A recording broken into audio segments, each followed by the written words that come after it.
Hello Bookish friends, welcome to my April wrap-up part 3.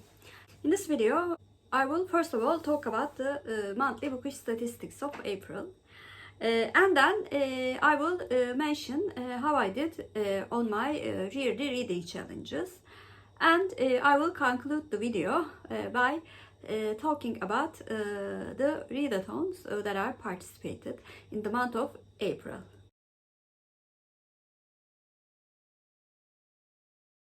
In the month of April, I read a total number of 12 works. I read 3 mystery, 3 general fiction, 2 thriller, 2 science fiction, 1 fantasy, and 1 non-fiction. I read a total number of 3069 pages. I read 2 works less than 100 pages, 2 books between 100 and 200 pages, 2 books between 200 and 300 pages, 5 books between 300 and 400 pages, and 1 book between 400 and 500 pages. My average page number per book amounted to 255.75 pages.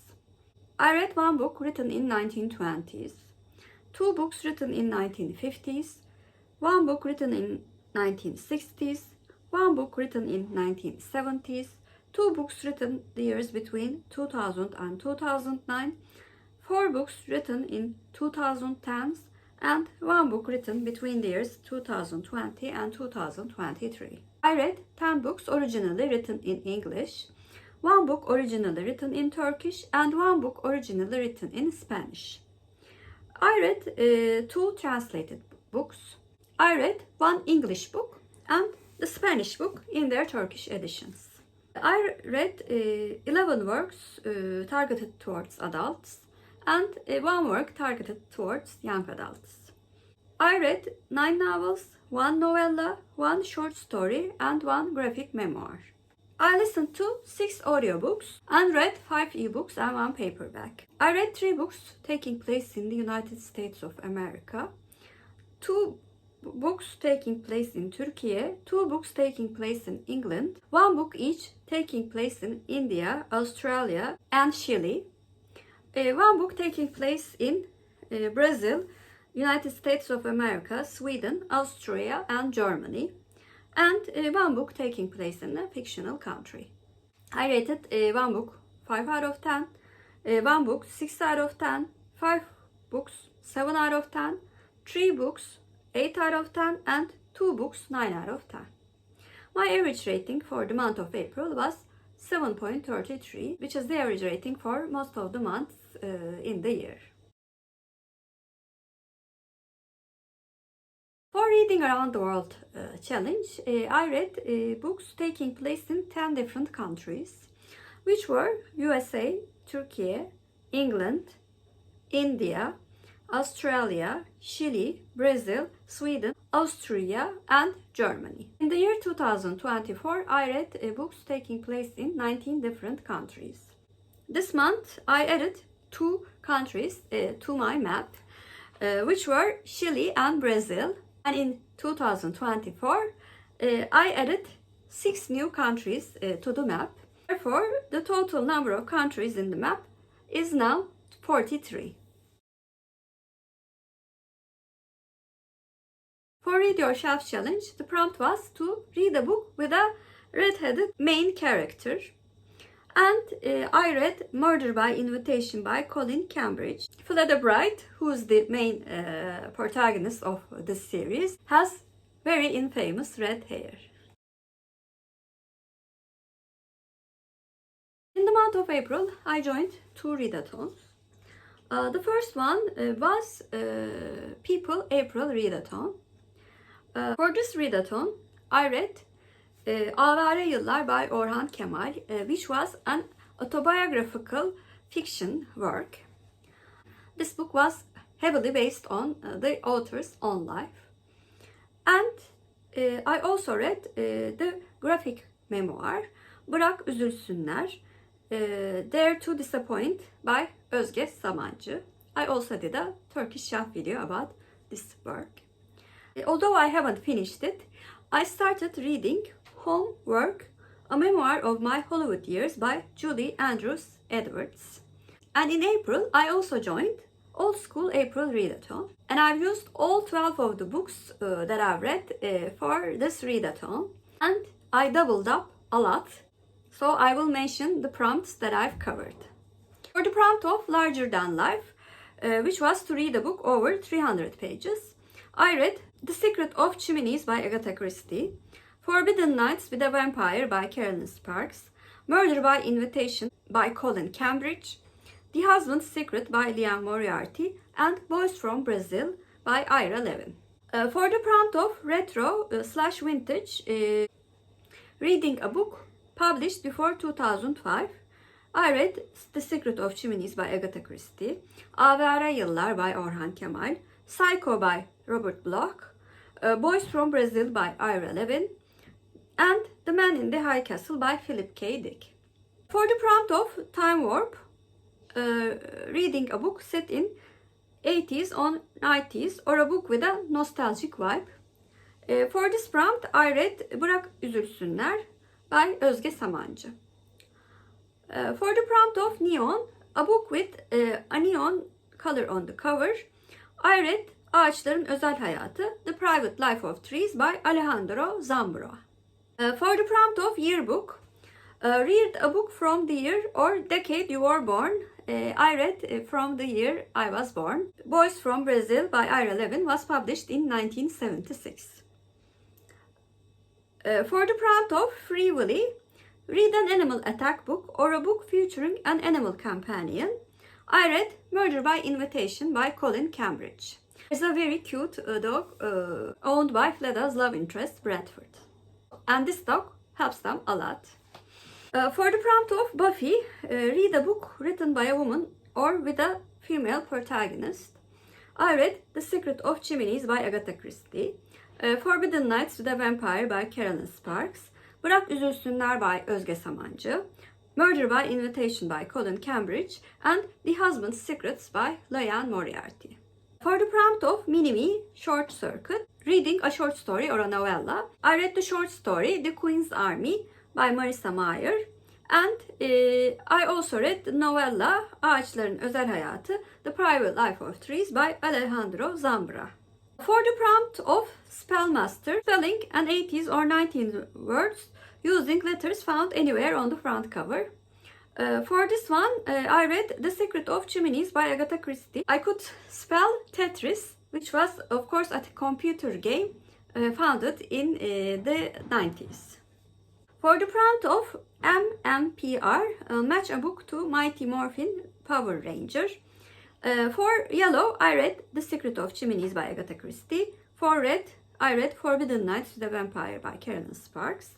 For black, I read Psycho by Robert Bloch. And for blue, I read A Necessary Evil by Abir. For the prompt of Young and Restless, reading a romance, a smut book or a saucy book, I read Forbidden Nights with a Vampire by Kerrelyn Sparks, which has quite sexy scenes.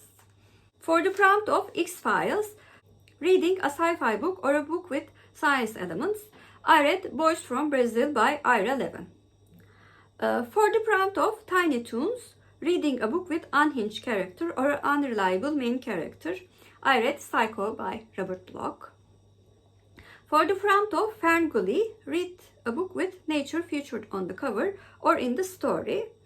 I read Bırak, Üzülsünler by Özge Samancı, A Necessary Evil by Abir, and Ağaçların Özel Hayatı, The Private Life of Trees by Alejandro Zambra.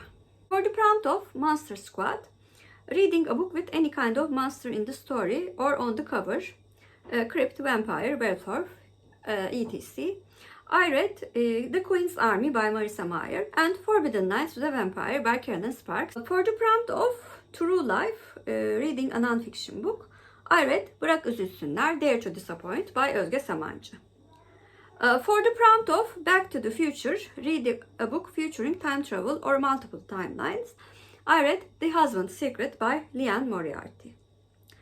For the prompt of Once Upon a Forest, reading a coming-of-age story or a book with a cast of kids as the main characters, I read Bırak, Üzülsünler by Özge Samancı, which was a coming-of-age story. For the prompt of Freddy's Nightmares, reading a book that could give you nightmares, I read The Man in the High Castle by Philip K. Dick.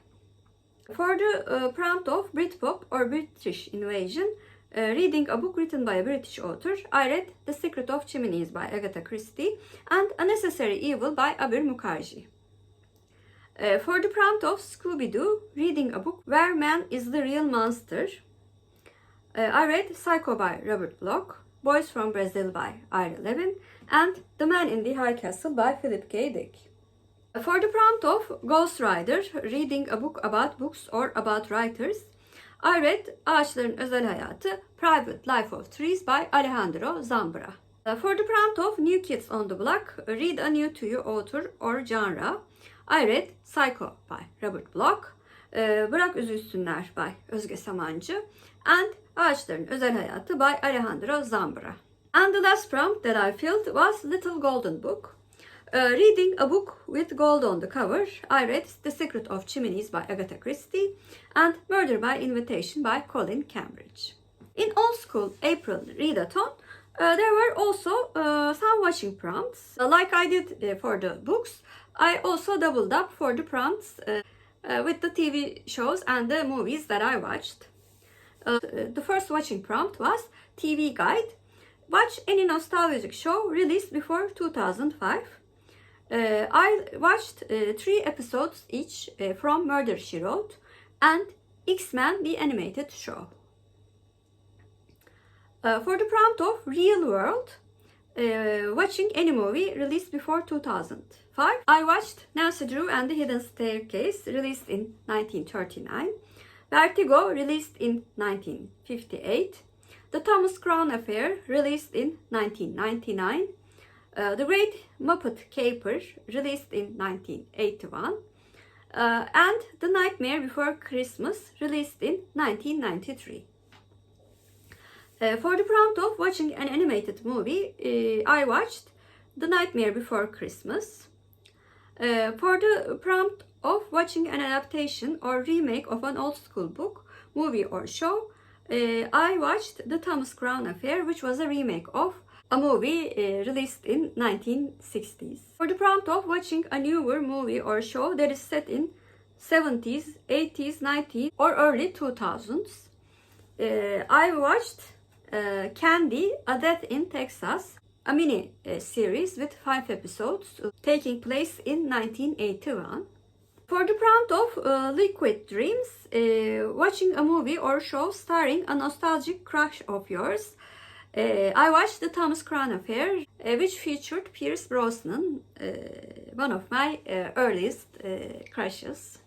For the prompt of Britpop or British Invasion, watching a movie directed by a British director, I watched Vertigo, directed by Alfred Hitchcock.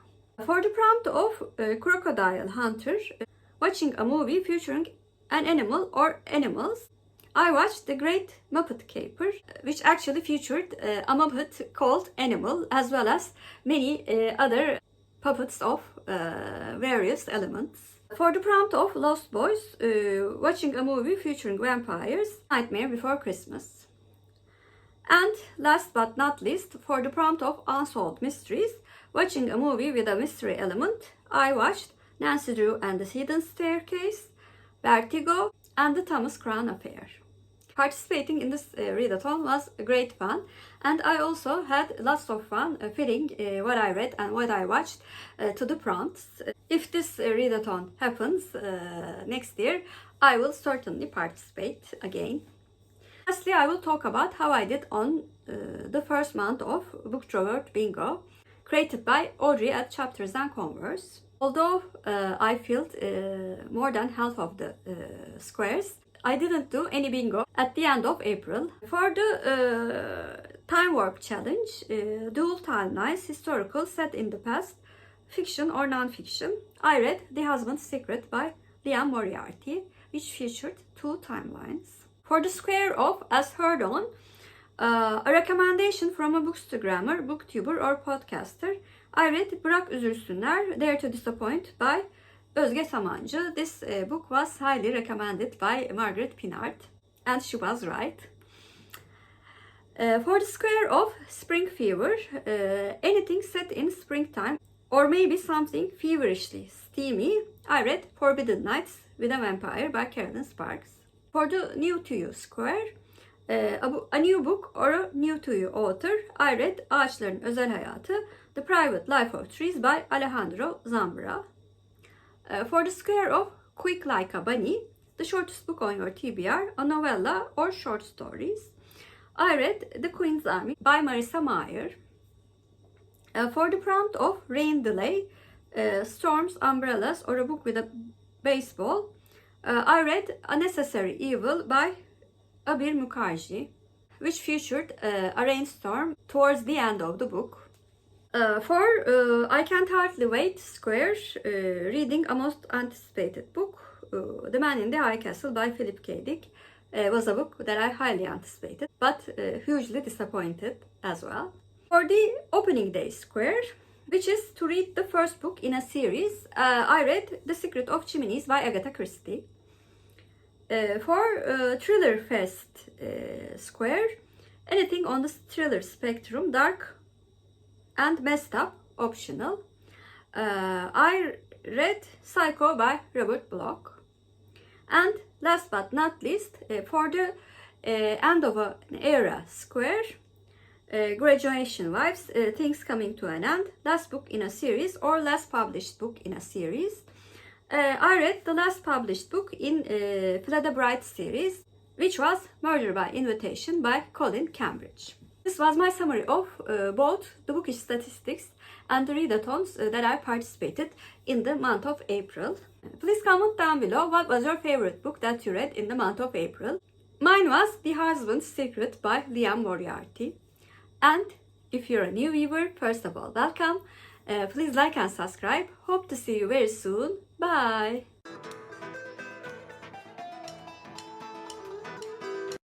As for Turkish word of the day, I'm going to choose Brazil.